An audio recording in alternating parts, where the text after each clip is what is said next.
घरच्या घरी पॅनवर केलेलं रोस्ट चिकन चवीला इतकं भारी लागतं ना आणि व्यवस्थित आतपर्यंत शिजलंय। हे बघा कसं सोप्याने तोडता येतंय की नाही। अगदी काही बेसिक मसाले वापरून घरच्या घरी बनवून सुद्धा अगदी हॉटेलसारखी चव येते बरं का। रेसिपी खूप सोपी आणि साधी आहे, तर व्हिडिओ शेवटपर्यंत नक्की बघा। इथे मी 300 ग्रॅम चिकन घेतलेलं आहे। चिकन व्यवस्थित धुवून त्यामधलं पूर्णपणे पाणी काढून घ्यायचं आहे। यामध्ये मी लेग पीस आणि काही बोनलेस पीसेस घेतले आहे। जे लेग पीस आहे त्यांना मी कट मारून घेतले आहेत, म्हणजे मॅरिनेशन करताना अगदी आतपर्यंत व्यवस्थित ते पीस मॅरिनेट होतात। आता मॅरिनेशनसाठी मी घालते आहे 2 चमचे अद्रक लसूणची पेस्ट, अर्धा लिंबाचा रस, चवीपुरतं मीठ, अर्धा चमचा हळद, 2 चमचे लाल मिरची पावडर, कारण चिकन कसं तिखट झणझणीत झालं पाहिजे, 2 चमचे काश्मीरी लाल मिरची पावडर आणि चिकनला रंग खूप छान येतो, आणि 2 चमचे तंदुरी मसाला। आता हे सगळं चिकनला व्यवस्थित लावून घ्यायचं आहे। छान असं मिक्स करून जे आपण चिकनला कट्स दिले होते त्यामध्ये सुद्धा हे मॅरिनेशन व्यवस्थित लावायचं आहे। तर सगळं साहित्य आपण चिकनला व्यवस्थित लावून घेतलंय। आता ह्याला अर्धा तास असंच ठेवून यामध्ये हे मॅरिनेशन मुरू द्यायचं।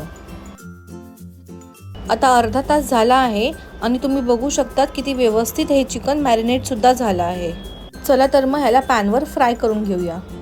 इथे पॅनवर मी 2 मोठे चमचे तेल घातलं आहे। तेल अगदी व्यवस्थित गरम होऊ द्यायचं आहे आणि आता चिकनची पीस आपण पॅनवर ठेवून घेऊया। तेल आधीच व्यवस्थित गरम करून घेतलं ना तर चिकन पॅनला चिटकत नाही आणि मसाला सगळा निघून जात नाही। नाहीतर बरेचदा काय होतं, आपला मॅरिनेट केलेला मसाला सगळा पॅनला चिटकून जातो। आता यावर मी 2 चमचे तेल टाकून घेते आहे आणि याला आता एक 3 ते 4 मिनिटं झाकण ठेवून वाफवून घ्यायचं आहे। याने काय होतं ना, चिकन आतपर्यंत व्यवस्थित शिजतं। आता 3 ते 4 मिनिटं झालेले आहेत, मी झाकण काढलंय। तुम्ही बघू शकता चिकन किती व्यवस्थित आतपर्यंत शिजलं आहे। आता हे सगळे पीस पलटून आपल्याला दुसऱ्या बाजूनी सुद्धा व्यवस्थित भाजून घ्यायचे आहेत। आपण झाकण ठेवून चिकन वाफवून घेतल्यामुळे चिकन कसं व्यवस्थित आतपर्यंत शिजलं आहे। नाही तर बरेचदा आपण तेलामध्ये चिकन शॅलो फ्राय करून घेतो, त्याने बाहेरची कोटिंग तर छान कुरकुरीत होते पण आतून चिकन कच्चं राहतं। बघितलं कसलं मस्त लाल झणझणीत रोस्ट चिकन आपण घरच्या घरी अगदी सोप्या पद्धतीने तयार केलं आहे। याला आता आपण सर्व करून घेऊया। तुम्ही सुद्धा या पद्धतीने घरच्या घरी चिकन रोस्ट नक्की बनवून बघा। रेसिपी कशी वाटली कमेंट सेक्शनमध्ये नक्की कळवा। व्हिडिओला लाईक व इतरांसोबत शेअर करा आणि चॅनलला नक्की सबस्क्राईब करा। थँक्यू।